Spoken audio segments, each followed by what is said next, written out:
Alors bonjour à toutes et à tous, bienvenue au Morning Meeting de 11 heures. Vincent Gann pour vous retrouver le 2 décembre 2015, à peu de choses près, à 26 heures d'une décision de politique monétaire de la Banque Centrale Européenne qui pourrait être une rupture monétaire, à savoir l'adoption par la Banque Centrale Européenne d'un refinancement négatif. En clair, la banque commerciale qui emprunte auprès de la Banque Centrale Européenne, d'une part, n'aurait plus de coûts, mais d'autre part même encaisserait une prime. Et donc ça serait du jamais vu de la part de la BCE, ce qui c'est par contre déjà pratiqué par d'autres banques centrales en Europe, notamment la Banque nationale suisse.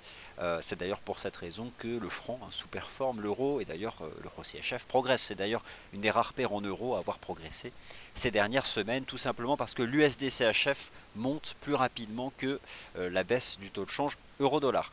Alors moi je vais revenir à l'instant, pendant que vous prenez connaissance de l'avertissement sur les risques liés au marché financier et plus particulièrement au trading des CFD et des devises, sur les chiffres dont on vient de prendre connaissance. La lecture finale des chiffres de l'inflation au sein de la zone euro en novembre, inférieure aux attentes du marché, ça vient un peu neutraliser la reprise de l'euro depuis l'ouverture de la semaine, essentiellement d'ailleurs une consolidation du dollar américain, mais tout de même un euro qui bénéficie d'un processus de rachat de short. Pourquoi? Parce que les investisseurs, je le répète chaque jour depuis le début de la semaine, ne veulent pas forcément mettre en risque leur position de trading. L'inflation nettement inférieure aux attentes au sein de la zone euro, l'inflation core 0,9 contre 1,1 en première estimation, l'inflation globale 0,1 contre 0,2 en première estimation, l'euro-dollar est en train de casser son support, en tout cas l'euro-dollar reste sous la résistance des 1,0640. Au final, c'est un peu ce scénario que j'évoquais ce matin du double top sous 1,0640. Il y a une corrélation inverse qui se confirme avec les indices boursiers et un attrait pour le DAX, l'Eurostoxx 50 et le CAC. Bon, en l'état, le taux de change euro-dollar reste enfermé dans cette structure de compression. Admettons que là, on vient de prendre connaissance d'un chiffre qui ne milite pas pour une appréciation de l'euro-dollar, sachant que de toute façon, demain, dès 13h45, d'ailleurs demain émission spéciale de 13h45 à 15h30, pour suivre à la fois la décision sur les trois taux d'intérêt de la Banque Centrale Européenne, le taux de refinancement, le taux de dépôt et le taux de prêt marginal. Et puis à 14h15, le point de départ de la conférence de presse de Mario Draghi, où là forcément les détails seront donnés sur le développement du programme de quantitative easing. Soit il reste en l'état, comme celui que nous connaissons depuis mars dernier, soit il change, et soit il est amplifié par exemple. Alors l'euro-dollar, après ces chiffres de l'inflation, recule.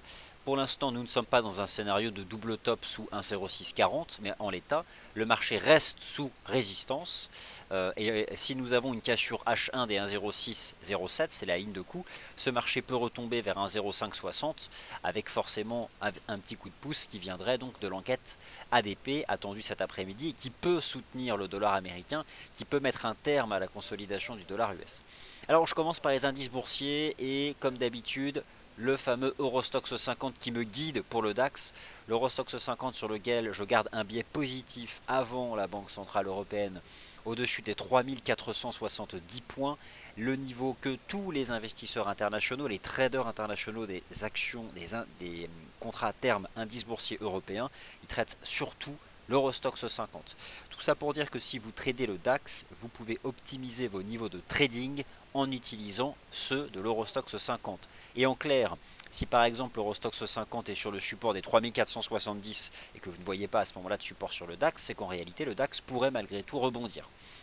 On a donc quelque chose d'hyper classique qui s'exprime, car c'est le cas depuis le début de l'année et depuis l'ouverture du quatrième trimestre, à savoir la corrélation négative, forte, entre le prix des indices boursiers de la zone euro et le taux de change euro-dollar.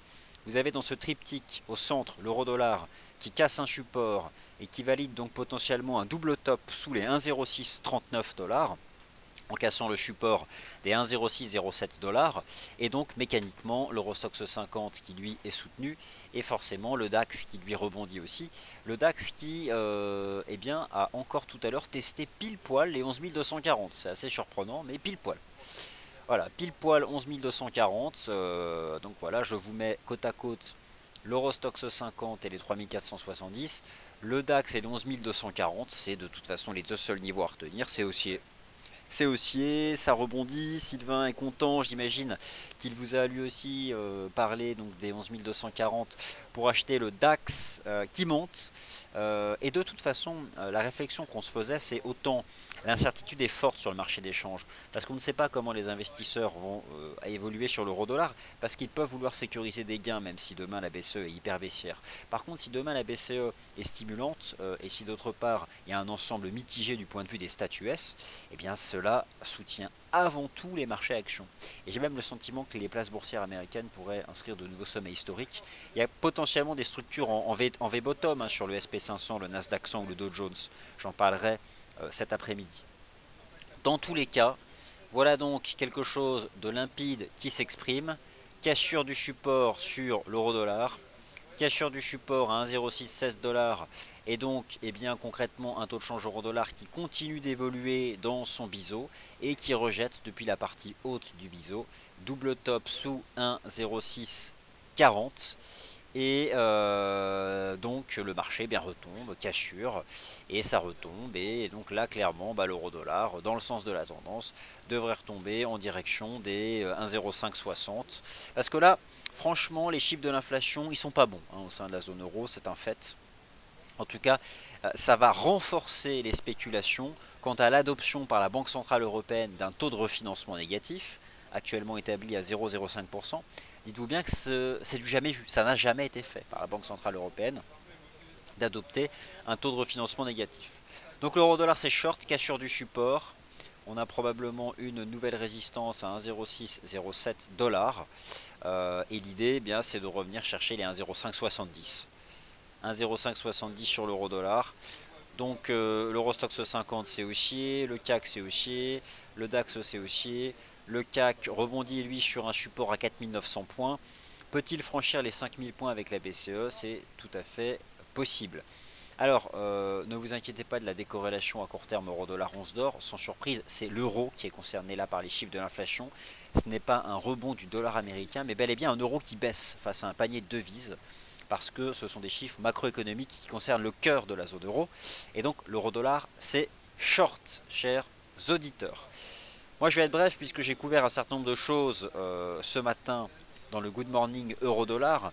Je vous rappelle que plus que jamais le marché cet après-midi va s'intéresser à l'enquête ADP, essentiellement suite à hier à la déception sur le PMI manufacturier aux États-Unis au mois de novembre, celui de l'ISM qui est le plus suivi aux États-Unis, qui s'établit à 48,6 au plus bas depuis 2009 et surtout sous la zone des 50. Donc c'est quelque chose là qui est très négatif, mais pourtant le consensus reste très optimiste quant à la capacité de l'économie américaine à créer des emplois au mois de novembre. D'ailleurs au passage, avant même de prendre connaissance de l'enquête ADP, vous pouvez d'ores et déjà sur notre forum, je vous ai posté le lien dans le chat à 10h58, participer au concours NFP avec à la clé la participation à l'une de nos journées en immersion. Toute une journée donc voilà, vous avez ici le concours NFP. Moi je vais aller voter tout à l'heure, Sylvain aussi, Yoav a déjà fait. Bref, voilà donc quelque chose là de limpide cette fois-ci. Je me posais la question ce matin du range sur le taux de change euro-dollar et de la possibilité justement d'exploiter les 1,0640 pour envisager un double top.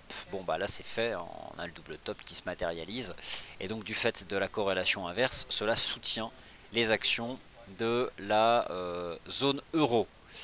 Le Bund devrait monter et le Bund monte et le Bund teste sa résistance car avec de tels chiffres de l'inflation, la BCE pourrait significativement renforcer son programme de quantitative easing.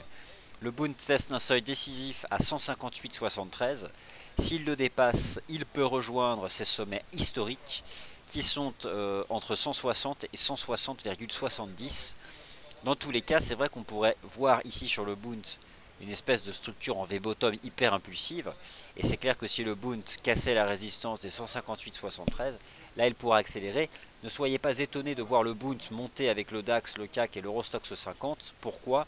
Parce que ce sont des anticipations d'abaissement des taux d'intérêt au sein de la zone euro qui soutiennent le prix des obligations d'État, le prix des actions, forcément, parce que le coût du crédit est moins élevé pour les entreprises, et qui exerce donc une pression baissière sur le taux euro-dollar, parce que si la BCE baisse ses taux, cela pourrait faire, ce qui n'était pas encore le cas, du taux de change euro-dollar une devise de carry trade. Alors là forcément, si l'on vend l'euro pour acheter du dollar US pour bénéficier du différentiel de taux d'intérêt, ce serait forcément massif si la Fed relevait ses taux, mais ce serait déjà quelque chose d'intéressant si le refi de la Banque Centrale Européenne devenait négatif. Et là forcément, ça donne quelque chose du point de vue des stratégies de revenus sur le marché d'échange. Alors, les paires majeures, j'en ai parlé tout à l'heure, le GBP-USD, je suis redevenu neutre, l'USD-Yen bénéficie surtout de la baisse du Yen, de l'attrait pour le risque. Je pense que l'USD-Yen va remonter vers 123,25, mais surtout cette semaine, l'enjeu sur l'USD-Yen, du fait des corrélations, c'est de casser justement la résistance à 123,25 Yen et de remonter en direction des 123,78. Ça, c'est quelque chose qui est possible, surtout si les chiffres de l'emploi aux États-Unis sont bons. En tout cas, bon, je pense qu'on peut en effet remonter là en direction des 123,25 sur le taux de change USD-Yen. La UD-USD, c'est pas encore le moment de shorter, mais peut-être qu'on nous prépare un double top. Mais j'attends. Le NZD-USD, j'aimerais un pullback, le timing est pas bon. L'USD-CAD en plein milieu d'une... En fait, concrètement, chers auditeurs, il se passe rien à part l'euro-dollar. Hein. Donc on va pas perdre de temps. L'euro-dollar casse un support et nous fait un double top. C'est quoi l'objectif du double top? Je prends l'extension de Fibo au point de cassure et je vous donne les objectifs suivants sur l'euro-dollar. Le premier 1,0589, le second 1,0577 et le final 1,0558. Voilà, cela peut être des objectifs de cours sur l'euro-dollar dans le cas donc de ce double top, de ce double sommet sous les 1,0638 $, hein, ici sur le taux de change euro-dollar, avec donc pour shorter la résistance des 1,0610 $. Si là le marché nous fait un petit pullback, utilisez les 1,0610 $ justement donc pour vendre ce taux de change euro-dollar après les chiffres de l'inflation qui viennent d'être publiés au sein de la zone euro et qui sont pas bons hein, de toute façon.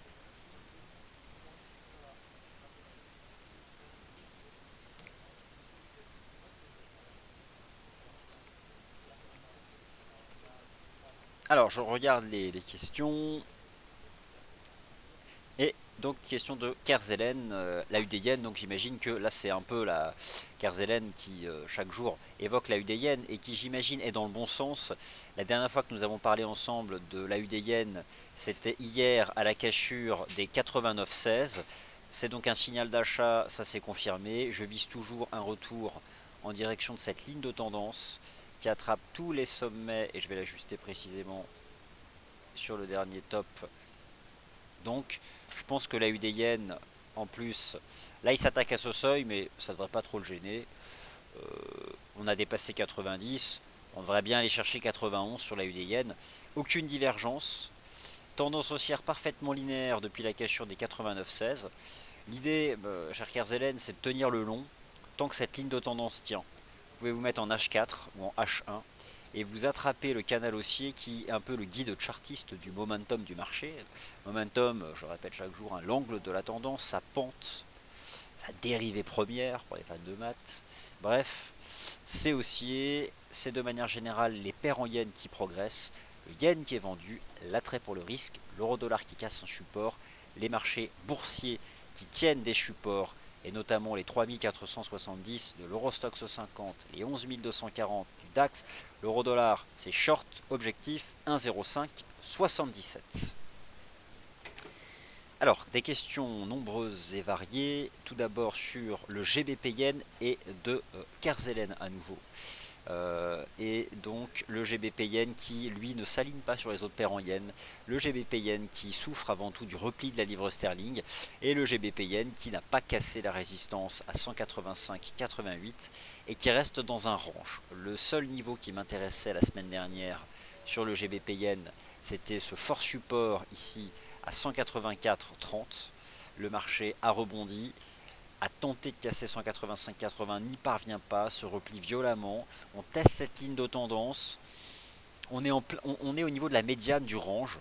Honnêtement, dans un cœur de range, c'est compliqué. Je n'ai là pas de stratégie de trading à vous recommander, hormis le short euro-dollar, hein, de toute façon. Éventuellement, si on fait un micro pullback sur un 0,6-0,7, ça peut encore se shorter. Mais là, j'ai quand même le sentiment qu'on est en train de tomber en ligne droite en direction des 1,0577.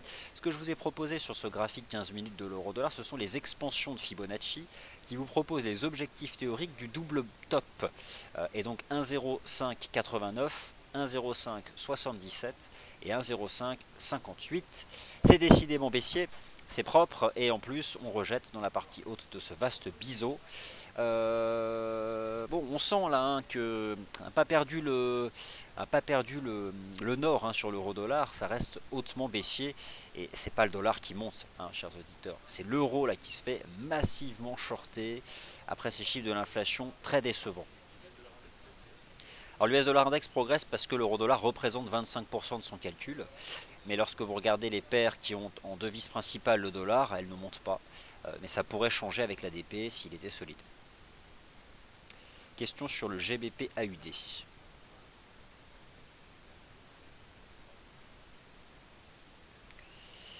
Qui continue de baisser. Bémol, attention, amorce d'une divergence haussière, mais pas valide. Il faudrait dépasser les 2,0558. Ça reste baissier. On a encore cassé un plus bas. Jusqu'à preuve du contraire, ça reste baissier. La seule chose qui me ferait repasser neutre, ce serait de casser les 2,0560 parce que là, ça validerait l'amorce de la divergence. Pour l'instant, tant qu'on reste sous les 2,0558 sur le GBP AUD, ça reste baissier.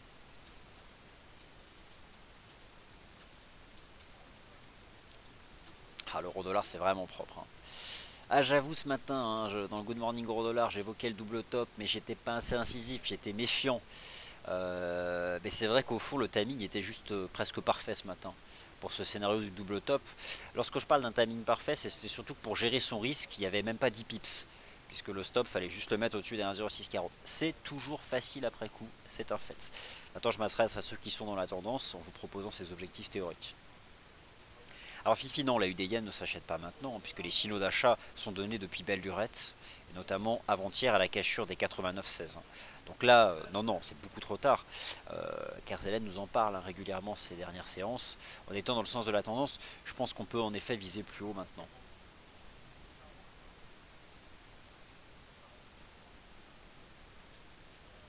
Alors le Bund devrait pouvoir casser les 158,73 avant la BCE. Parce que là on a quand même désormais ces chiffres de l'inflation qui vont nettement renforcer les spéculations. Et notamment de ce qui serait nouveau, le refit négatif. Parce que le taux de dépôt il est négatif depuis 2014, il pourrait le devenir davantage. Le taux de refinancement, ce n'est pas le cas. Et sur le marché d'échange, un refinancement négatif, ça peut faire entrer l'euro-dollar dans les devises dites de carry trade. Et alors là, forcément, le scénario d'un Goldman qui voit l'euro-dollar à 0,95, si l'euro-dollar acquiert ce statut en 2016, c'est là où il peut y avoir ce renfort. En tout cas, sans parler de ça, sans s'exciter davantage, purement factuel, inflation inférieure aux attentes, cassure de support, double top intraday, objectif 1,0577.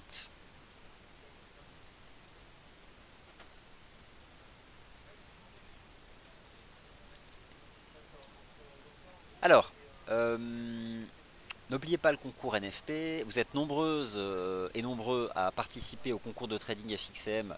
Vous avez une section sur le forum qui lui est dédiée. Nous allons tenter de vous proposer le classement live des participants français pour ne pas être noyé parmi les participants internationaux.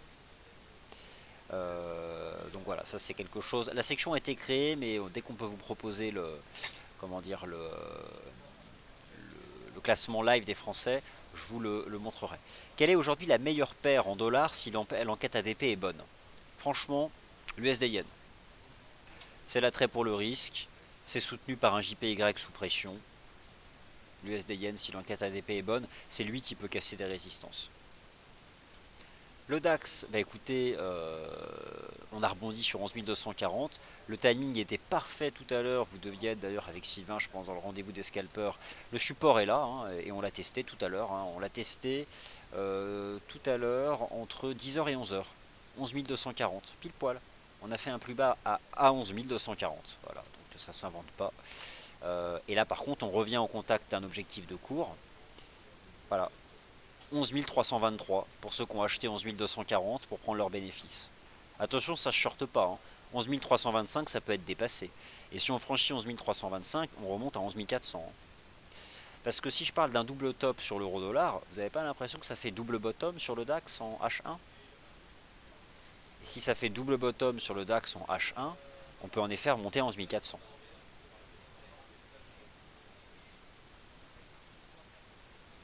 Donc je dirais en dépassement des 11 325 de revoir 11 375, 11 400.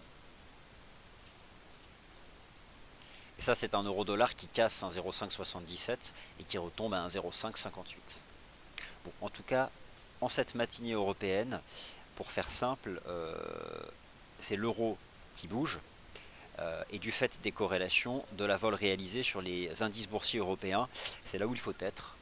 Les indices boursiers de la zone euro, le DAX, l'Eurostock 50, le CAC, et bien sûr, parmi les paires majeures, là où ça bouge, c'est l'euro-dollar et c'est short. Merci à toutes et à tous de votre attention. L'essentiel a été dit, pas de blabla. Par contre, je vous retrouve ici même à 14h15 pour l'enquête ADP. Et cette fois-ci, c'est le dollar américain qui va donner de la voix. Merci à toutes et à tous et à tout à l'heure.